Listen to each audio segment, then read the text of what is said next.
ওই ছেলেরে তুই চিনস? তুই কখন আর আসতে বলছিস নাকি ও তোরে পথে ঘাটে বিরক্ত করতো? ও আমার বিরক্ত করতো, আমার স্কুলে যাইতো, আমাদের বাড়ির সামনে দাঁড়ায় থাকতো, আমার গান শোনাইতো।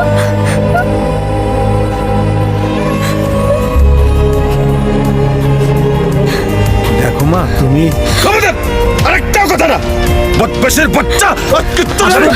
আসুন ভাই, আসুন ভাই, প্লিজ প্লিজ আসুন ভাই। কি করছেন, কি করছেন? মাকসুদ সাহেব, আগামী 7 দিনের ভেতর আপনারা হৃদয়পুর ছেড়ে চলে যাবেন। 7 দিন পর যদি আপনাদের এইখানে দেখা যায়, তখন কিন্তু এই হৃদয়পুরের মানুষ আর মানবে না।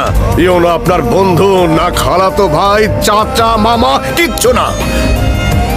7 দিন, 7 দিন।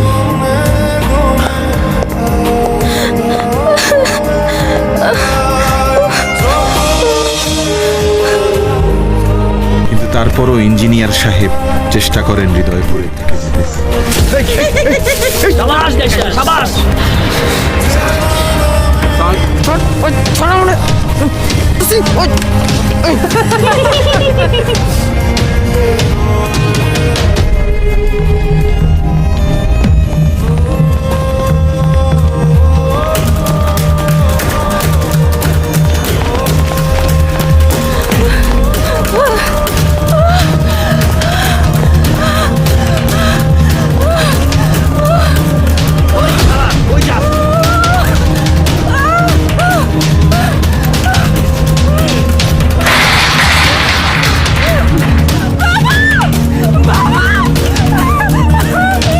এই, কি হয়েছে? কি হয়েছে? মা, কি হয়েছে? মা, কি হয়েছে? কি হয়েছে? মা, কি হয়েছে? কি হয়েছে?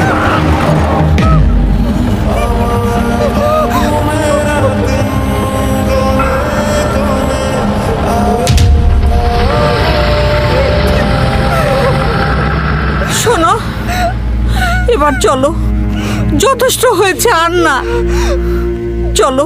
অতপর একদিন ইঞ্জিনিয়ার সাহেব ছেড়ে যান হৃদয়পুর। এখান থেকেই শুরু হয় আবির নীলার গল্প।